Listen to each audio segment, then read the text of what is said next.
बिस्मिल्लाहिर्रहमानिर्रहीम। ओके जी, अभी क्लास में 9 मिनट हैं, लेकिन मैं आपको ये शो कर देता हूँ कि ये आपका जो यूएटी लाहौर से नोटिफिकेशन आया था regarding exams, you can see that कि आपका 2019 सेशन है और ये जो 10th वीक होगा सेमेस्टर का, इसमें आपके मिड टर्म एग्ज़ाम होंगे ऑन कैंपस, यानी कि 9 वीक्स तक हमने टीचिंग को कंटिन्यू करना है ऑनलाइन। और फिर 10th वीक से ये आप देख सकते हो दिसंबर के 2nd वीक से आपके मिड टर्म होंगे और फिर आप ऑन कैंपस क्लासेस स्टार्ट कर देंगे, जबकि बाकी जो 2 सेशन हैं 17 और 20 वो ऑनलाइन चले जाएंगे। तो ये आपकी कुछ तरतीब होगी सेमेस्टर की। अब हम ज़रा हमारी कोर्स आउटलाइन की तरफ चलते हैं। ये आप देख सकते हैं कि हमने जो कोर्स आउटलाइन थी उस हिसाब से ही चल रहे हैं और CLO1 और CLO3 को हमने काफ़ी हद तक कंप्लीट कर लिया है और अब हम CLO2 की तरफ जा रहे हैं। आज हमने सारा बेस से चैप्टर 1 करना है, as you can see in reference material, जो कि आपके साथ शेयर भी है और कोर्स फोल्डर में यहाँ पर भी मैं आपके साथ दोबारा जो बुक है उसे शेयर कर लेता हूँ।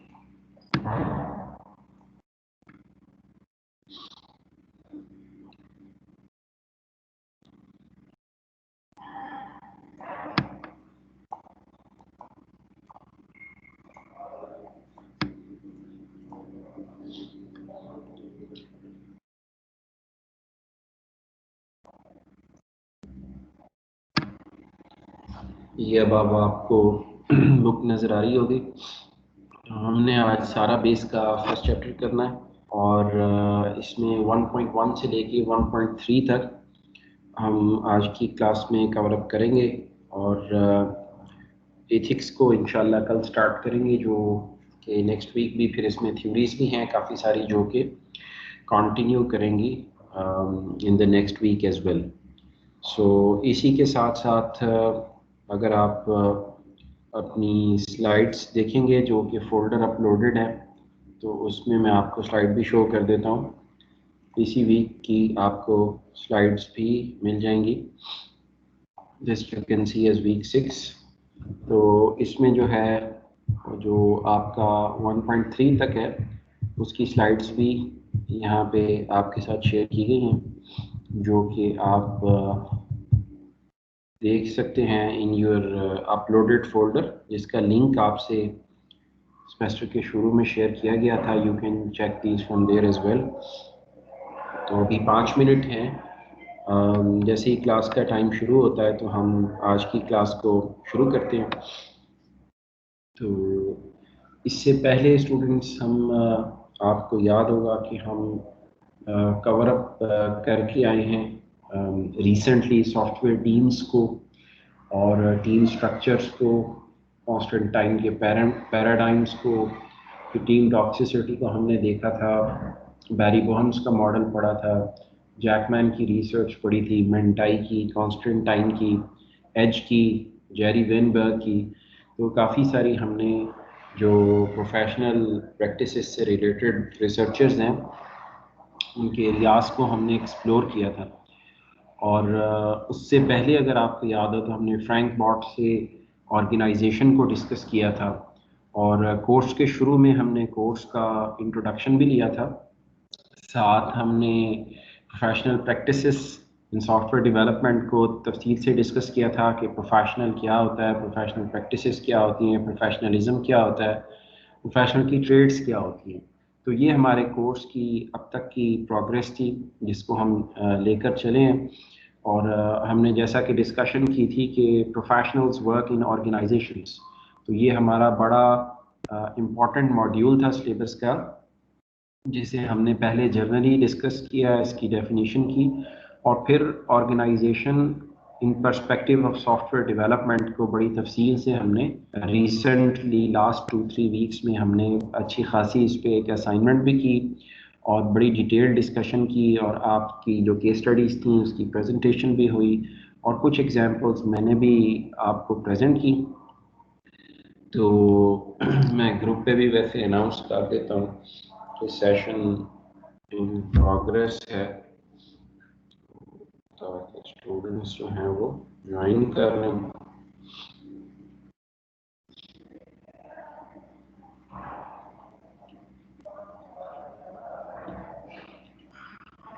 चलें, आपको अनाउंसमेंट तो हो गई होगी पहले इस कोर्स की, तो शायद दोबारा ज़रूरत नहीं है, अभी 3 मिनट हैं।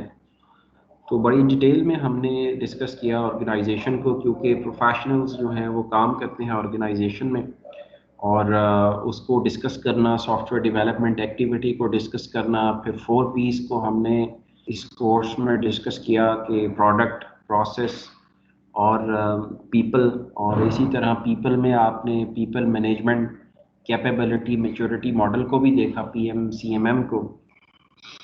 वो क्या चीज़ थी जी? वो आपने देखा कि recruitment, selection, on the job training, pre service training, जो प्रोफेशनल से रिलेटेड या पीपल से रिलेटेड तमाम एस्पेक्ट्स हैं वो हमने PMCMM में देखे, जो कि प्रोफेशनल ग्रूमिंग के लिए ज़रूरी होते हैं। और आपको ये भी याद होगा कि ये जो PMCMM मॉडल था, ये किसने डिज़ाइन किया था? सॉफ्टवेयर इंजीनियरिंग इंस्टीट्यूट ने, जो कि SEI कहलाता है, और सॉफ्टवेयर डेवलपमेंट एक्टिविटी में इसकी काफ़ी कंट्रीब्यूशन है SEI की। साथ ही हमने फिर एयर काउंसिल की एक केस स्टडी भी देखी थी, जिसमें उन्होंने अपनी कुछ रिकमेंडेशंस दी थी, जो कि United state department of defence के अंडर काम करती है, और उसका रेफरेंस भी दिया हुआ था उस टेक्स्ट में। तो ये जो लास्ट 2 to 3 वीक्स की डिस्कशन थी वो इस कोर्स के लिए काफ़ी फंडामेंटल थी, और अब आप स्टूडेंट्स को एक अच्छी अंडरस्टैंडिंग हो गई है कोर्स की कि what is professional practices in software development. और आप में से हर स्टूडेंट ने 10 केस स्टडीज़ भी असाइनमेंट 1 में, मुझे उम्मीद है सब ने 10 या उससे ज़्यादा केस स्टडीज़ जो हैं वो आपने अप्लाई भी की होंगी, जिसमें आपने देखा होगा कि किस तरह से आपने जो उसकी टीम्स हैं उनको स्ट्रक्चर किया होगा, और फिर उसे जस्टिफिकेशन भी दी होगी CCCD और DD मॉडल के अंदर। और पिछली प्रेजेंटेशन से फिर हमने मज़ीद इसको क्लास के सामने सारे स्टूडेंट्स की केस स्टडीज़ आ गई, जिससे जो मीनिंग्स थे वो मज़ीद क्लियर हो गए मेंटाई की रिसर्च के, जो कि बड़ी फंडामेंटल थी। और मैं आप सब स्टूडेंट से ये भी एक्सपेक्ट करता हूँ कि जो IEEE ACM का जो रिसर्च पेपर आपको स्टडी असाइनमेंट दिया था, वो भी आपने पढ़ लिया होगा, और उसमें भी बुनियादी इथिकल पॉइंट ऑफ व्यू से कुछ बातें दी हुई थी, जो मुझे उम्मीद है कि आपने ज़रूर स्टडी किया होगा एज योर रीडिंग असाइनमेंट। तो जी 3:15 हो गए स्टूडेंट्स, बिस्मिल्लाहिर्रहमानिर्रहीम। आज की क्लास हम स्टार्ट करते हैं।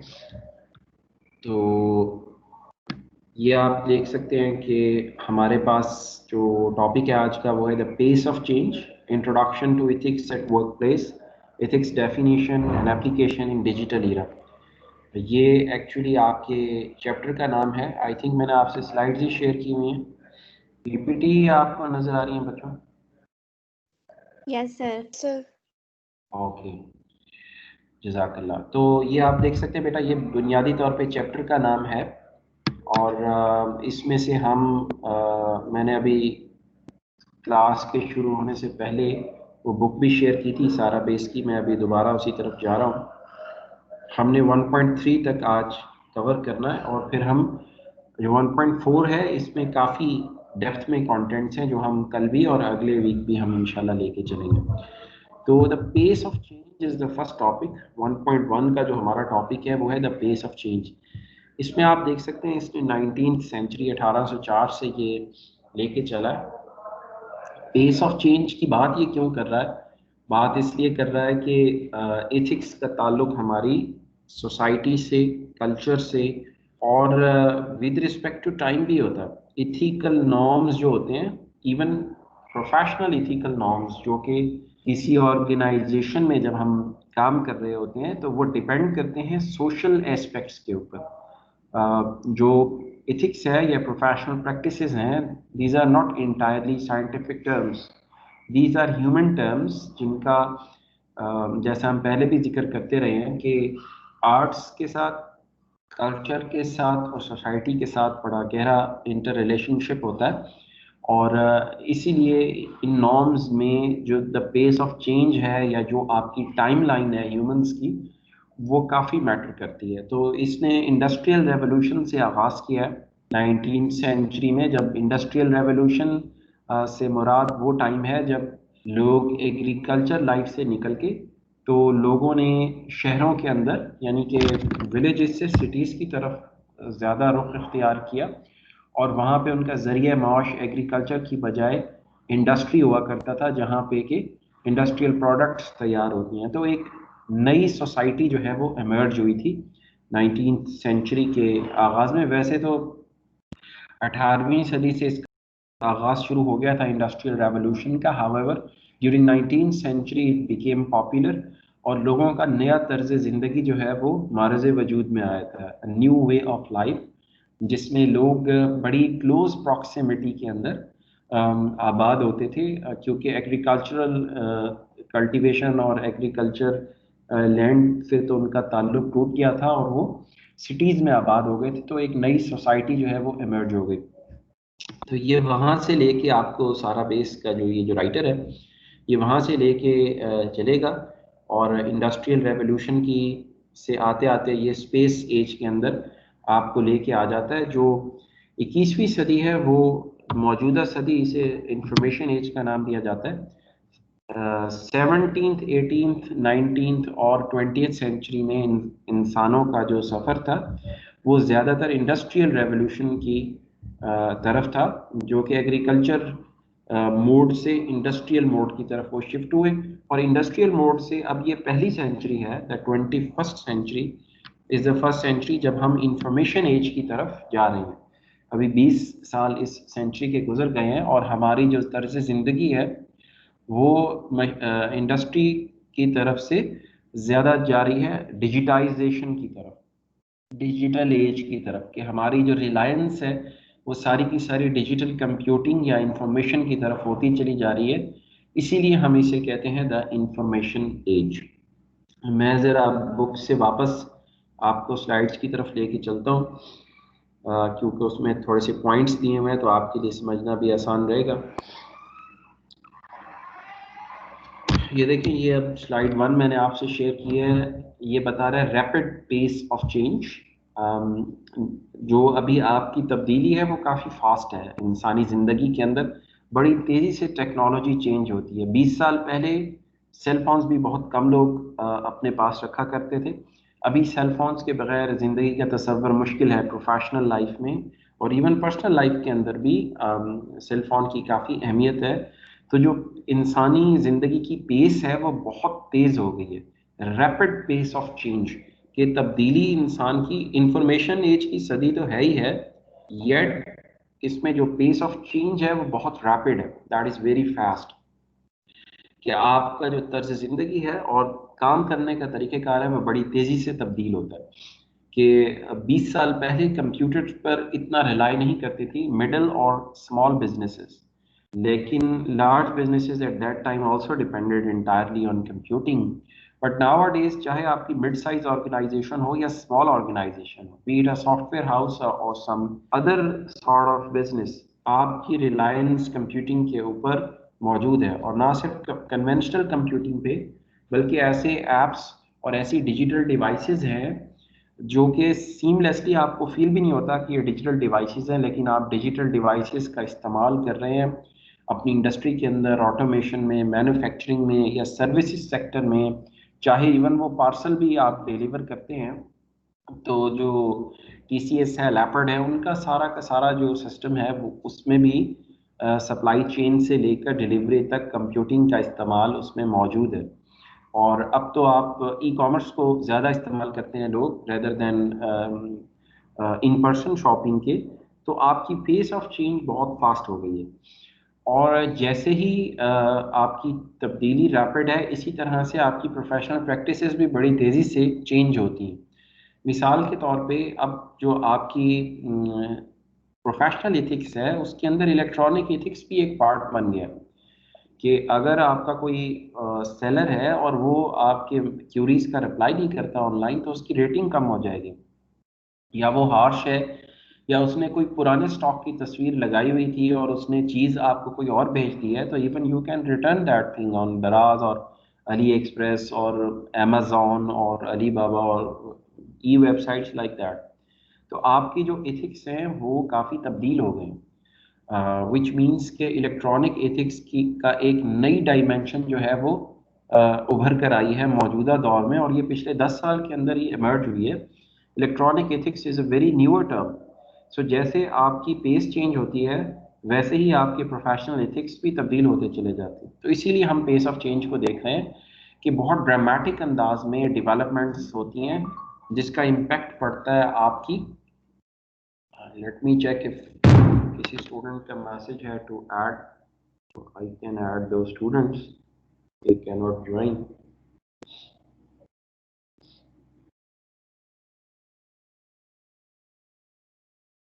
ओके, आफ्ताब का मैसेज है कि क्लास, तो उसको बता दें कि क्लास ग्रुप में हो रही है PPIST के, और वो ज्वाइन कर ले जो भी आफ्ताब के प्रॉक्सिमिटी में है लोग। अजीब क्वेश्चन है कि क्लास हो रही है कि नहीं। क्लास तो इन प्रोग्रेस है, और आई थिंक कि काफ़ी बच्चों ने ज्वाइन भी किया हुआ है, 13 के करीब।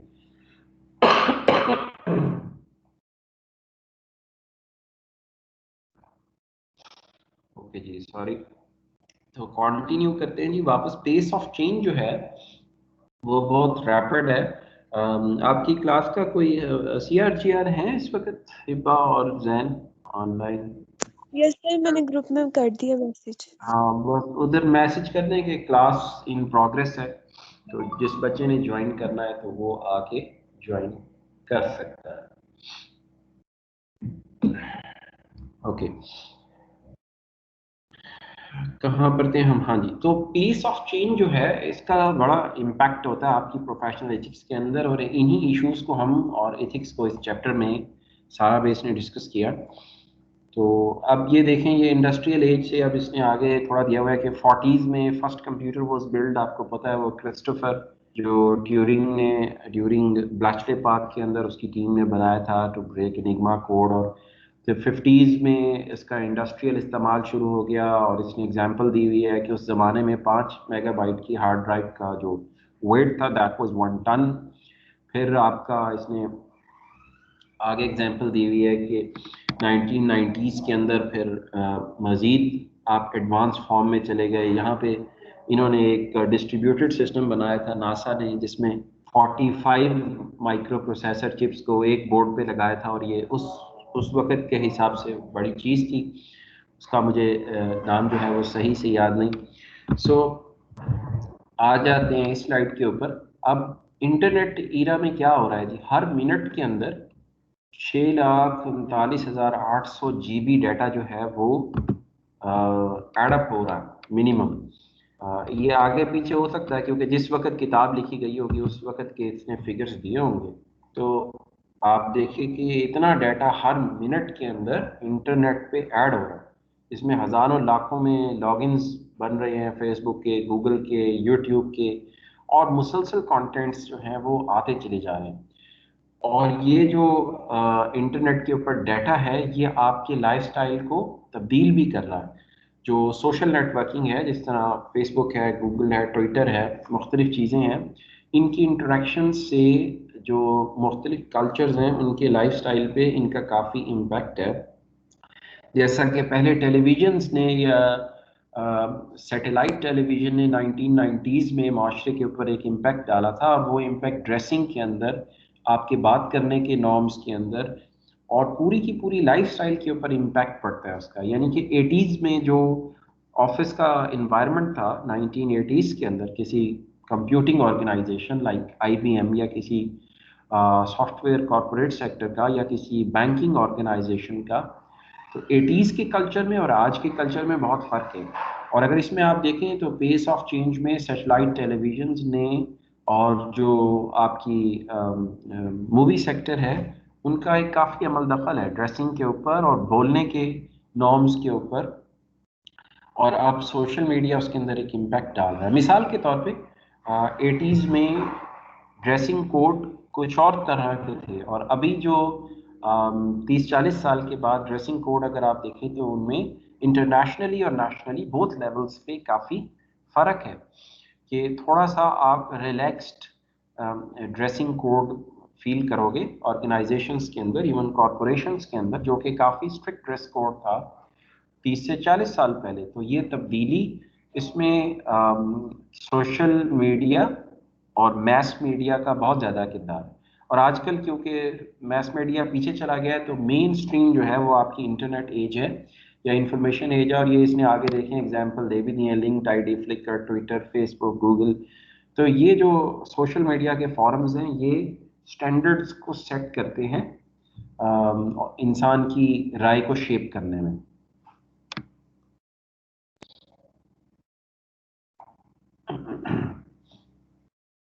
अब इसने वो डिस्कशन क्वेश्चन जो मैं अभी शुरू में डिस्कस कर रहा था कि हर चीज़ कंप्यूटराइज्ड है, जो आज से 50 साल पहले अगर आप चले जाएं 1960s में, 70s में, तो उस वक्त अगर हम इंसान की ज़िंदगी देखें तो बहुत कुछ भी डिजिटाइज नहीं था। एटलीस्ट हमारे सोसाइटी में तो nothing was digitised in 1960s। हाँ, मे बी आप एरोप्लेन में सफ़र करें तो उसका कॉम्पेस डिजिटल हो, या रेलवेज में थोड़ी बहुत डिजिटल सिग्नल प्रोसेसिंग इस्तेमाल होती हो, दैट्स इट। इवन आपकी टेलीफोन एक्सचेंज भी एनालॉग थी, वो भी जाके 1990s में डिजिटल होना स्टार्ट हुई हैं। सो ज़िंदगी में कंप्यूटिंग जो है डिवाइसेस उसकी बहुत कम अमल दखल था 1960s में हमारी सोसाइटी में। और अगर हम अब देखें तो कोई भी दिन आपका ऐसा नहीं गुजरेगा कि आप डिजिटल डिवाइसेस से इंटरेक्ट ना करें। तो जो पेस ऑफ चेंज है वो रैपिड है, और हम इंडस्ट्रियल एज से इंफॉर्मेशन एज के अंदर जो है वो आ चुके हैं। ओके, इवन आपके न्यूज़ न्यूज़ का स्टाइल पहले क्या होता था, न्यूज़ डिसेमिनेशन, कि आप अखबारात पढ़ा करते थे, रेडियो और टेलीविज़न सुनते थे। अभी सोशल मीडिया और ब्लॉग्स वगैरह आप देखकर इंटरनेट के ऊपर आप न्यूज़ ऑब्टेन करते हैं, चाहे वो झूठी हो या सच्ची हो, that's another another story entirely. लेकिन इस वक्त जो वीडियो शेयरिंग ऐप्स हैं या जो ब्लॉग्स हैं वो काफ़ी ज़्यादा इम्पेक्ट डाल रहे हैं न्यूज़ शेयरिंग के ऊपर। अच्छा, अब इसने थोड़ी सी राइटर ने मिसाल दी हुई है सेल फोन्स की, कि जो आपके सेल फोन्स हैं उन्होंने भी ज़िंदगी के ऊपर एक डिफरेंट इम्पैक्ट जो है वो दिया है, प्रोफेशनली भी और पर्सनली भी। जब सेल फोन्स नहीं हुआ करते थे तो आपकी जो लाइफस्टाइल था दैट वाज डिफरेंट। और मैंने तो personally I have seen those times in 1990s as a 1990s kid. I have seen those times when there were no cell phones. तो अगर आपको कोई ऑफिस से इंपॉर्टेंट कम्युनिकेशन आती थी तो वो तार के थ्रू आती थी, काइंड ऑफ एन ईमेल के डाकखाने में आप एक ईमेल भेजते थे और डाकिया वो ईमेल प्रिंट करके जल्दी से लेके आ जाता था। यहाँ पर अजान हो रही है तो मैं थोड़ा सा ब्रेक लूंगा और फिर वापस शुरू करते हैं क्लास।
ओके जी, जज़ाकल्लाह। यहाँ पे अटेंडेंस शेयर करने के लिए शो नहीं हो रही। आई एम नॉट श्योर कि इसकी क्या वजह। इसमें एक्सेल जो है वो एक्सेल की ऑप्शन नहीं आ रही। तो चलिए, बहरहाल मैं अटेंडेंस इस पे लगा लेता हूँ आपके साथ। ये शेयर की ऑप्शन नहीं आ रही। जरका एब्सेंट हैं। Daniyal present sir. 15 लोग 16 लोग ही प्रेजेंट है, बल्कि अब जो प्रेजेंट है मैं चलें ऐसे ही लगा देते हैं। मोहम्मद हुसैन 402 एब्सेंट। मोहम्मद महत ये भी एब्सेंट है। Luqman, Syed Siraj, Mohammad Rizwan present sir. हिब्बा भी प्रेजेंट है। मुबीन अहमद, इमरा भी प्रेजेंट है। Present sir. Mohammad Usman, sir ये पहले प्रेजेंट था, इसकी लाइट बंद हुई है अभी, जो बस आने नहीं हो रही थी।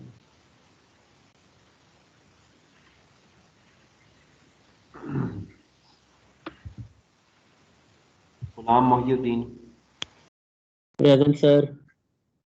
Mohammad Zain, Zainab, present sir. Misba, Tayyab, Syed Hasan Mustafa, present sir. Gauhar Hussain, Gauhar Hasan absent है। Mohammad Ehsan, present sir. Warda, present sir. Nimra Gafoor, present sir.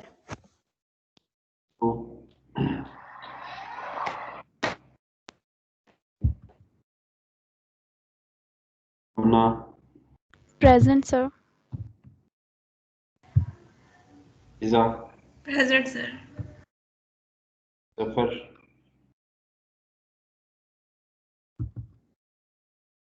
नमाज पढ़ने तो नहीं चला गया जफर? अभी तो अजान हुई है। पता नहीं सर। आफ्ताब, प्रेजेंट। आफ्ताब भाई के मैसेज बड़े इंटरेस्टिंग है कि सर क्लास हो रही है, फिर अगला मैसेज आया टीम्स पर। यार टीम्स के अलावा हमने कहा क्या स्काइप पे क्लास लेनी है? टीम्स पे ही होती है। सर वो मेरा ना लैपटॉप का नेट बंद था, वो मुझे पता नहीं लगा। अच्छा, मैं टीम ऑन करके बैठा हुआ था। Okay. Mohammad Tala, present sir. Present sir. Ali Haider तो नहीं है। ओके जी। सर सर बेटा, खुशबू क्लास में प्रेजेंट है, उसका माइक का शो है, अटेंडेंस लगा दे। ओके ठीक है। तो बेटा, मैंने पिछले हफ्ते जो बच्चे नहीं थे उनको फ़ोन करके ट्रेस करके और कुछ बच्चों के फादर से भी बात करके, तो उनसे मैंने व्हाट्सएप के ऊपर उनका वाइवा ले लिया था, जो लोग अवेलेबल थे। और जो कोई नहीं थे तो उनके तो 5 नंबर इसमें सब्जेक्ट में ख़त्म हो गए हैं। जैसे CDCS 2 हैं, और ये तो टोटली एब्सेंट हैं 6 हफ्ते से, तो इनके 0 नंबर है असाइनमेंट में। फिर मोहम्मद लुकमान जो हैं, इनका भी कोई राब्ता नहीं हुआ था, आज भी ये प्रेजेंट नहीं है। फिर इसी तरह 407 रिजवान जो हैं, ये इन्होंने भी मुझे ना कोई मैसेज किया। और आज आए हुए रिजवान रिजवान 405। तो बेटा, पिछले हफ्ते आप वाइवा नहीं दिया आपने, क्यों? सर घर कुछ काम था, वो उसमें बिजी था, मैं क्लास नहीं ले सका। तो व्हाट्सएप पे दे देते मुझे आप। तो बहरहाल वो CP का था सारा। और अली हैदर सर साहब भी एक दिन आए हैं अब तक, और एक हफ्ते, और फिर नहीं आए। तो इन बच्चों के जो हैं वो मार्क्स नहीं लगे। बाकी मैंने 5-6 बच्चों को फ़ोन किया था, जिसमें सैयद सिराज हैं, मिसबा हैं। मिसबा के फादर से रब्ता करके तो उनसे व्हाट्सएप पे मैंने वाइवा जो है वो कंडक्ट किया था। खुशबू थी और हमना थी, और मेरा ख्याल है दो बच्चे और भी थे जिन्होंने इसके ऊपर कंप्यूटर पे मुझे व्हाट्सएप पे मोबाइल पे वाइवा दिया था। एनीवेज जी, आपके कुछ ही वीक्स अब रह गए, तो मैंने ये क्लास स्टार्ट होने से पहले भी स्केड्यूल शेयर किया था, आपके पास होगा, you can C on your screens कि आपका जो 10th वीक है वो ऑन कैंपस है, 10वां हफ्ता दिसंबर में जाके बनेगा, और वो आपके मिड टर्म एग्ज़ाम होंगे, फिर आप ऑन कैंपस ही रहोगे फाइनल एग्ज़ाम्स तक। तो जो फर्स्ट 9 वीक्स हैं वो ओडीएल पे हैं, और अभी 6th वीक जो है वो चल रहा है। तो वापस चलते हैं जी बुक की तरफ।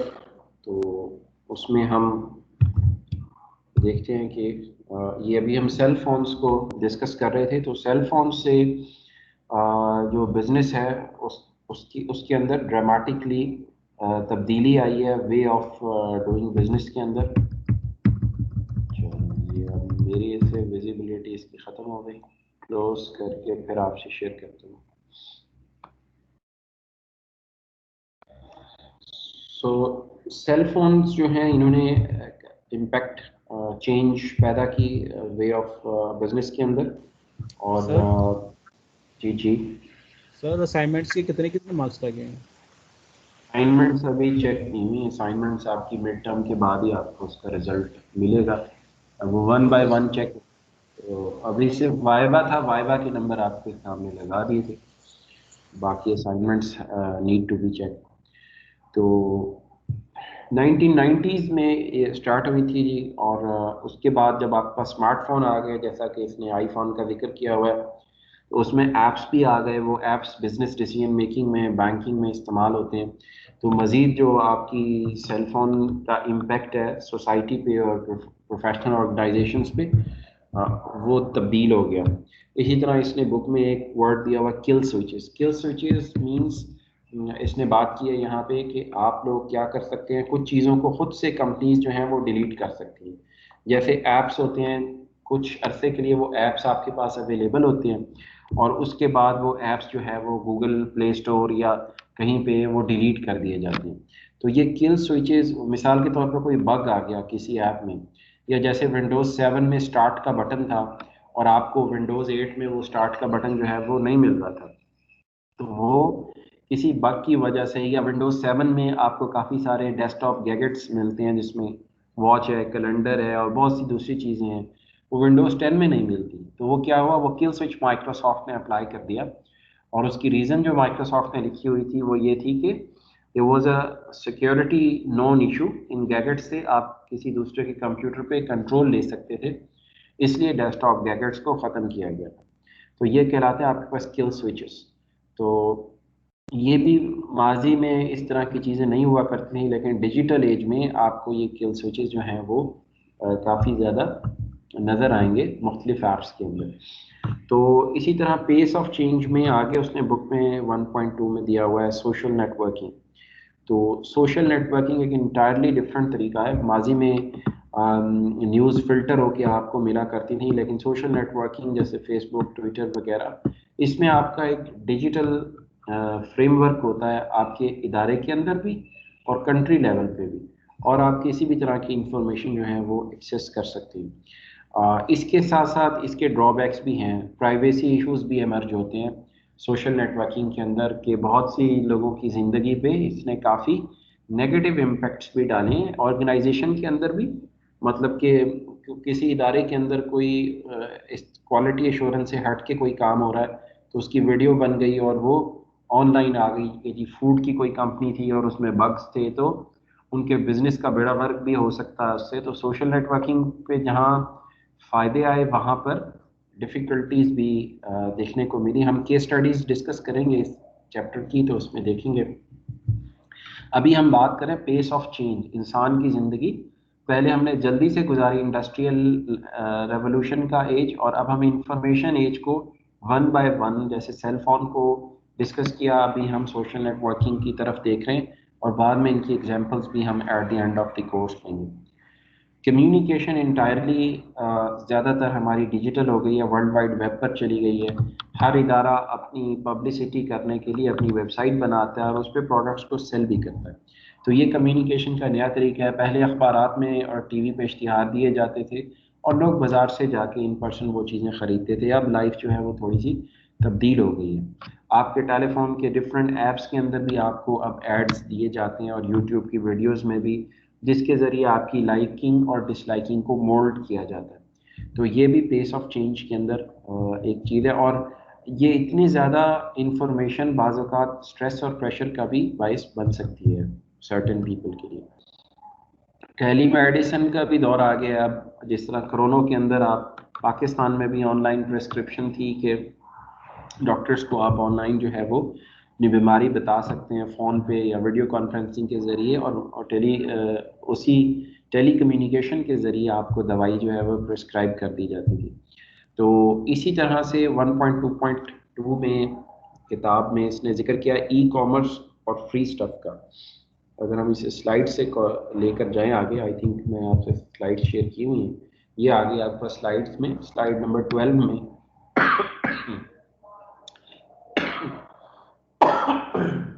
Excuse me, e commerce and free stuff.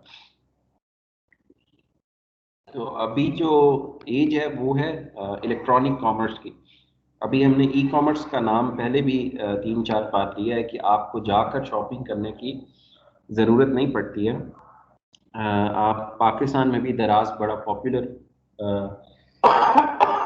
Interface है जिससे आप शॉपिंग कर सकते। वर्ल्ड वाइड अमेज़ॉन का बड़ा नाम है, पाकिस्तान में भी यूज़ होती है काफ़ी हद तक, लेकिन दराज टॉप पर है। अमेज़ॉन, अली एक्सप्रेस और अली बाबा वगैरह ये चीज़ें वेबसाइट्स बाद में आती हैं। तो ई कॉमर्स ने भी लाइफ को इंटायरली चेंज कर दिया। अब आपको जो पैकेजेस हैं या आपको अट्रैक्ट करने के लिए जो 10% 15% ऑफ दिया जाता है, वो भी डिजिटल वेबसाइट्स के ऊपर डेट्स अनाउंस होती हैं कि फ़लाँ डेट को इतने % आपका ऑफ होगा, और वहाँ पे कस्टमर्स को अट्रैक्ट किया जाता है। क्लास के शुरू में मैंने डिस्कस किया था इलेक्ट्रॉनिक एथिक्स। इंटरनेट के एथिक्स डोमेन ही इंटायरली डिफरेंट है फेस टू फेस एथिक्स से। तो उसको भी हम केस स्टडीज में इस चैप्टर के बाद पढ़ेंगे। हमारा आज का स्टडी ऑब्जेक्टिव था द पेस ऑफ चेंज। अब हम इंफॉर्मेशन ईरा के अंदर ही तब्दीली को देख रहे हैं। Now on the next slide you can सी कि इंफॉर्मेशन एज के बाद आप जो मजीद इंफॉर्मेशन एज में थर्स्ट आ रही है वो आ रही है आर्टिफिशियल इंटेलिजेंस, रोबोटिक्स और मोशन सेंसर्स की।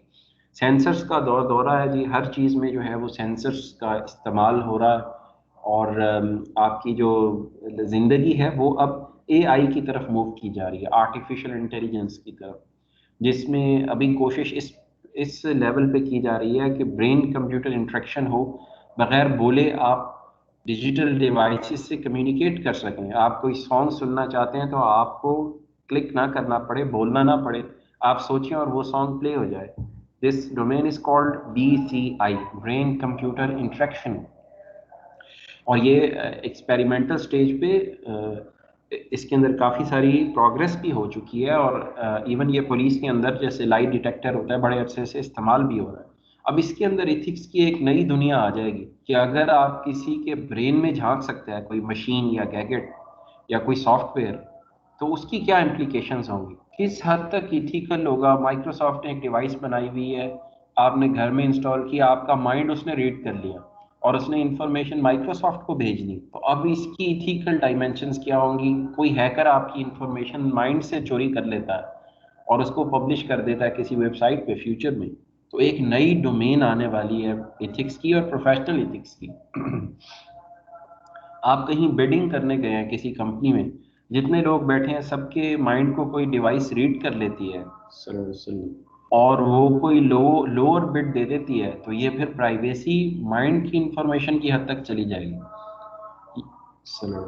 यानी कि एक नई डोमेन, एक नई डायमेंशन प्रोफेशनल एथिक्स की ओपन होने वाली है, प्रोफेशनल प्रैक्टिसेस की फ्यूचर में। और ये हम बात कर रहे हैं अगले 50 सालों में, जो कि अब शुरू हो चुकी है, and it will go deep into 2070s 2080s, जब जाके ये मेच्योर होगी और उस लेवल पे पहुंच जाएगी जिस वक्त की हम बात कर रहे हैं। तो मैं इसी लेक्चर को प्रिपेयर करने के लिए एक 1974 की डॉक्यूमेंट्री देख रहा था, जहाँ पे IBM के एक मैनेजर ने प्रेडिक्ट किया था कि एक ज़माना आएगा ईयर 2001 में जब कंप्यूटर बहुत स्मॉल हो जाएंगे और एक डेस्क, हर किसी के डेस्क पे एक कंप्यूटर होगा और वो कंप्यूटर से बातें कर सकेंगे और ये ज़िंदगी का एक हिस्सा होगा। आपने कोई भी काम करना होगा, कंप्यूटर उसके अंदर उसकी शमूलियत होगी, और ये बिल्कुल उसकी बात सही साबित हुई। 2001 में डेस्कटॉप कंप्यूटर का ज़माना था, और अब देखें आप वियरेबल गैजेट्स का ज़माना आ गया, और अगले 50 साल जो हैं वो हैं आर्टिफिशियल इंटेलिजेंस के, ब्रेन कंप्यूटर इंटरेक्शन के। तो उसमें आपकी प्रोफेशनल प्रैक्टिसेस की एक नई डोमेन जो है वो अगले 50 साल में हमें नज़र आएगी। तो पेस ऑफ चेंज में हमने माजी भी देखा है, हाल को भी देखना है, और फ्यूचर में जो एस्पेक्ट्स आएंगे उनको भी हम इसी टॉपिक के अंदर कवर करेंगे, पेस ऑफ चेंज के अंदर। तो आर्टिफिशियल इंटेलिजेंस जो है ये मुस्तकबिल है इंफॉर्मेशन एज का। जैसा कि मैंने इस लेक्चर के शुरू में कहा, ये कौन सी सदी है? This is the information age century, century of information, या डिजिटल एज जो है जिसमें हम जिंदा रह रहे हैं। गुज़िश्ता 300-400 साल थे इंडस्ट्रियल एज के, उससे पहले कन्वेंशनल लाइफस्टाइल था, यानी एग्रीकल्चरल इकोनॉमी थी, फिर इंडस्ट्रियल इकोनॉमी थी, अब डिजिटाइज्ड इकोनॉमी है, और अब हम इंफॉर्मेशन से हम जा रहे हैं स्मार्ट गैजेट्स की तरफ, आर्टिफिशियल इंटेलिजेंस की तरफ। तो एक नई चीज़ें, नए थीम्स पैदा होंगे प्रोफेशनल प्रैक्टिसेस और एथिक्स के हवाले से।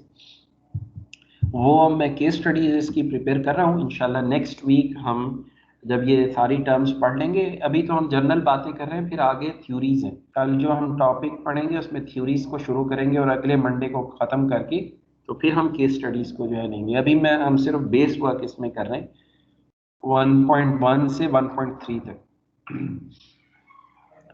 अब देखें डिसेबल पीपल के लिए फ़ायदे भी हैं इस एज के। इसमें टूल्स फॉर डिसेबल पीपल भी हमारे पास मौजूद हैं, स्क्रीन रीडर हैं, स्कैनर्स हैं, स्पीच रिकॉग्निशन की हमारे पास डिवाइसेस हैं, मोशन सेंसर्स हैं, और डिजिटाइज्ड ऑटोमोबाइल व्हील चेयर्स हैं, और लॉट ऑफ थिंग्स हैं जो कि हम यहाँ पे इस एज के अंदर लोगों को प्रोवाइड कर सकते हैं। और डिसेबल पीपल काम भी कर सकते हैं ऑफिसेज में आके, अगर उनको इतनी सहूलतें दे दी गई हैं कि वो देख भी सकते हैं, लिख भी सकते हैं।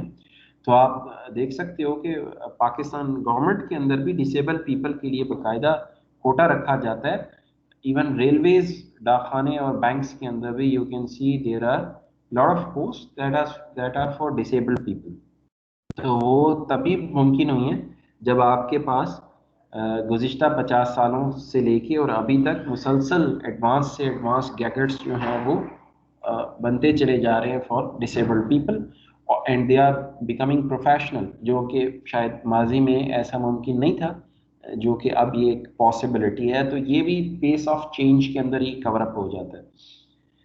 ओके, अभी हमारे पास जो है वो नैनो टेक्नोलॉजी आ रही है, रोबोटिक्स आ रही है, आर्टिफिशियल इंटेलिजेंस आ रही है, ब्रेन कंप्यूटर इंटरेक्शन आ रही है, और नैनो टेक्नोलॉजी में आप मेडिकल साइंसेज में भी ब्रेक थ्रू देखेंगे, और ह्यूमन कंप्यूटर इंटरेक्शन में भी ब्रेक थ्रू देखेंगे। तो ये हमारी जो नेक्स्ट स्टेज है वो नैनो टेक्नोलॉजी और आर्टिफिशियल इंटेलिजेंस की है, जो कि अगले 50 साल है बड़ी सेफली जिसे प्रेडिक्ट किया जा सकता है। We can predict this. Okay ji, ये अभी इसने डिस्कशन क्वेश्चन अभी लिखा है, तो हम तो गुज़िश्ता 10 मिनट से ये डिस्कस करते आ रहे हैं कि what changes and new developments are expected in the next 50 years, how will life be different than it is today. तो ये हम केस स्टडीज़ में भी डिस्कस करेंगे, और मैं हो सकता है आपको कुछ वीडियो लिंक भी शेयर कर दूँ जिसमें अगले 50 साल के अंदर जो पेस ऑफ चेंज आने वाली है उसको हम किसी वीडियो के थ्रू ज़्यादा बेहतर तरीके से देख सकें और डिस्कस कर सकें। तो इससे पहले कि आज का लेक्चर जो है वो ख़त्म किया जाए, कुछ थीम्स और इश्यूज हमारे जहन में आते हैं कि हम पेस ऑफ चेंज क्यों पढ़ रहे हैं in a course like professional practices in software development. क्योंकि जो डिजिटल ईरा है उसका डायरेक्ट इम्पैक्ट पड़ता है, पेस ऑफ चेंज का डायरेक्ट इम्पैक्ट पड़ता है कि how you behave in an organization as a professional and what are the ethical dimensions in an organization। तो इन दोनों चीज़ों का डायरेक्ट इम्पैक्ट पड़ता है, पेस ऑफ चेंज का डायरेक्ट इम्पैक्ट पड़ता है इन दोनों बातों पे। तो अभी ये चैप्टर को कनेक्ट कर रहा है, पेस ऑफ चेंज को कनेक्ट कर रहा है प्रोफेशनल प्रैक्टिसेस से कि इश्यूज क्या हैं जी। मौजूदा दौर में unemployment that was unheard of, industrial as में लोगों की बहुत ज़्यादा ज़रूरत थी। विलेजेस से लोगों को लाया जाता था फैक्ट्रीज में, और लोग कम थे और उनकी वैकेंसीज ज़्यादा थी। मतलब नए नए शहर आबाद हो रहे थे, फैक्ट्रीज लग रही थी, सो अनएम्प्लॉयमेंट वाज अनहर्ड ऑफ। लेकिन अब इंडस्ट्रियल एज से जब हम इंफॉर्मेशन एज में जा रहे हैं, तो अब ये सिचुएशन हो गई है कि लैंड जो है वो कम हो गई है, आबादी दुनिया की बढ़ गई है, लिहाजा हर शख्स एग्रीकल्चर के साथ अटैच नहीं हो सकता। इसी तरह सिटीज़ के अंदर इतनी ज़्यादा फैक्ट्रीज बन गई हैं कि वो इंसान की जितनी ज़रूरत की चीज़ें थी उसे पूरा कर रही हैं, और शायद उतनी तेज़ी से फैक्ट्रीज के जाल को बढ़ाया नहीं जा सकता। तो अनएम्प्लॉयमेंट डेफिनेटली एक कॉन्सिक्वेंस है जो कि पेस ऑफ चेंज से पैदा हो रहा है, पॉपुलेशन की के बढ़ने से और अपॉर्चुनिटीज़ के कम होने से। अनएम्प्लॉयमेंट का जो फैक्टर है ये एक नया थीम है जो कि इंडस्ट्रियल एज में शुरू हुआ और इंफॉर्मेशन एज में परसिस्ट कर रहा है। Alienation and customer service. अच्छा, अब लोग जो हैं वो एलिनिएट होते जा रहे हैं हमारी सोसाइटी के अंदर। जितना ज़्यादा हम डिजिटाइज जा रहे हैं, तो एक इंसान की दूसरे इंसान के ऊपर जो रिलायंस थी या डिपेंडेंस थी वो कम से कम होती चली जा रही है। अब जब आप सोचें 50 साल पहले there were no digital gadgets, no video games, no cell phones, तो इंसान की दूसरे इंसान पर डिपेंडेंस ज़्यादा थी। People use to go out and do sports, या वो रिक्रिएशन के लिए पिकनिक पे जाया करते थे, तो उनकी सोशल गैदरिंग वाज नेसेसरी किसी इदारे में भी और पर्सनल लाइफ में भी। तो अभी एलिनिएशन जो है वो बढ़ गई है। और इसी तरह से क्राइम्स जो हैं वो भी, जब आप लोगों को एक जगह पे एग्रीगेट करते हैं तो क्राइम्स का परसेंटेज बढ़ जाता है। Although it existed from pre historic times, crime हमेशा से है, लेकिन सिटीज़ में इसका रेट जो है वो ज़्यादा होता है as compare to the rural sides.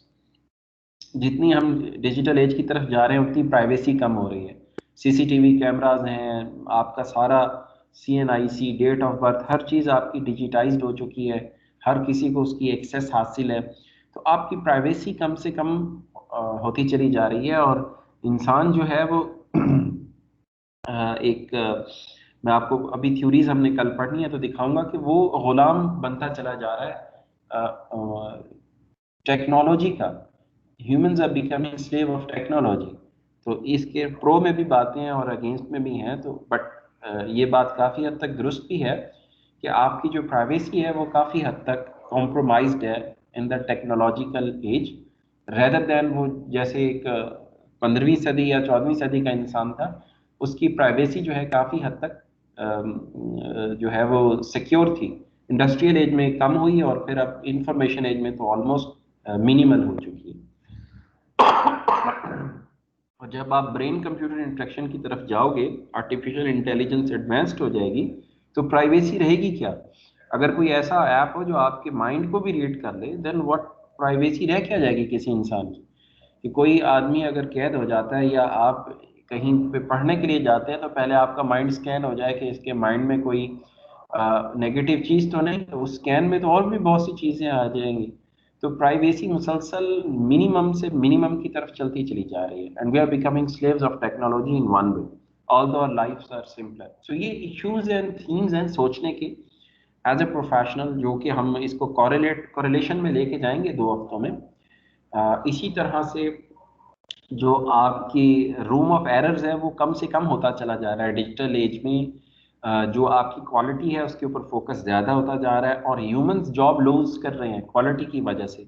Machines can do lot of task and they perform better, like painting and automobile, वो ज़्यादा अच्छा पेंट कर सकते हैं ह्यूमन से। तो ह्यूमन पेंटर्स ने लाखों की तादाद में जॉब लूज की जब ऑटोमेटिक पेंटिंग रोबोट्स आ गए। इसी तरह से असेंबली लाइन प्रोडक्शन जो है उससे इंसान माइनस होते चले जा रहे हैं, रोबोट्स उनकी जगह ले रहे हैं क्योंकि वो उनकी कॉस्ट कम है और उनकी रिलायबिलिटी ज़्यादा है। सो ये भी इश्यूज हैं मुख्तलिफ जो कि आपको नज़र आएंगे। तो मसले मसाइल पहले भी थे अब भी हैं, बस उनकी डायमेंशन तब्दील हो गई है, old problems in new context. और अब हमने आगे की कल की क्लास में अडॉप्टेबिलिटी देखनी है कि इंसान किस तरह से इन चीज़ों को अडॉप्ट करता है, और जहाँ अडॉप्ट नहीं कर सकता तो वहाँ कौन से इश्यूज जो हैं वो आपके सामने जन्म लेते हैं। ट्रेड ऑफ और बेनिफिट्स दोनों को हम लेके जाएंगे towards the study of ethics using theories. तो स्टूडेंट्स ये था हमारा आज का लेक्चर। इसमें हमारा जो फोकस था, आज का वाहिद फोकस, वो था पेस ऑफ चेंज। कि पेस ऑफ चेंज इंसान की मुख्तलिफ डायमेंशंस किस तरह से ज़िंदगी के तब्दील हुए हैं, और हम इसको ब्रिज करेंगे, वर्क प्लेस के ऊपर लेके जाएंगे, एथिक्स पे और प्रोफेशनलिज्म पे। लेकिन आज की क्लास में हमने, क्योंकि 1 घंटे की क्लास थी, तो हमने इसमें बुनियादी तौर पे बेस जो है उसको स्टडी करना था। कि थ्योरीज़ को पढ़ने से पहले हम ये देखना चाहते थे कि गुज़िश्ता 500-600 सालों में पेस ऑफ चेंज किस तरह से हुई, और इंफॉर्मेशन एज में बड़ी तेज़ी से जो पेस ऑफ चेंज है वो किस तरफ लेके जा रही है, और कौन से थीम्स एमर्ज हो रहे हैं इससे। और इस सारे को हम जो है वो टेक्निकल थ्योरीज की तरफ लेके जाएंगे। ये हमने 1.3 तक स्टूडेंट्स आज पढ़ा है, तो आपने ये पेज 26 तक हमने आज की क्लास में कवर किया। और आज की लेक्चर से, बुक से भी आप पढ़ोगे तो कोई टेक्निकल बात नहीं है, उसने यही पेस ऑफ चेंज ही डिस्कस की हुई है। 1.4 में ही इंटायरली ये चैप्टर टेक्निकल बनेगा, और इसमें इसने इसको टेक्निकल जो एस्पेक्ट्स हैं वो 1.4 में ये डिस्कस करेगा। डियंटोलॉजिस्ट थ्योरीज हैं, यूटिलिटेरियनिज्म की थ्योरीज हैं, and a lot of other theories. और हम कॉरेलेट करेंगे पेस ऑफ चेंज को प्रोफेशनल प्रैक्टिसेस और एथिक्स के साथ, इंशाल्लाह कल की क्लास में और मंडे की क्लास में। तो अगर आपका कोई क्वेश्चन है आज का जो अगर ना समझ आया हो, यू कैन आस्क, नहीं तो I am going to end the meeting, and इंशाल्लाह सी यू टुमारो। तो टुमारो की कल की क्लास में हम 2 हिस्सों में डिवाइड कर देंगे, rather than 2 hours back to back हम कंटिन्यू करें, क्योंकि फिर कुछ बच्चों ने नमाज भी पढ़ने के लिए जाना होता है, एंड आपको थोड़ी सी बीच में ब्रेक भी चाहिए होती है। तो हम कल की क्लास भी 2 हिस्सों में ब्रेक कर लेंगे। मैं आपको कल बता दूंगा। आप 1 घंटा हम पहले पढ़ लेंगे, उसके बाद थोड़ी सी ब्रेक ले लेंगे, और 1 घंटा जो है वो ब्रेक के बाद पढ़ लेंगे। ज़ाहिर है आपने घर से कंप्यूटर पर ही स्टडी करना है, तो आपकी एनर्जी भी थोड़ी ज़्यादा हो जाएगी, और जिन लोगों को नमाज वगैरह की ब्रेक चाहिए होगी तो वो भी फिर पढ़कर आ सकते हैं। तो अभी अगर कोई क्वेश्चन है बच्चों तो आप पूछ सकते हैं, नहीं तो फिर I am going to end the recording as well as the meeting of today. So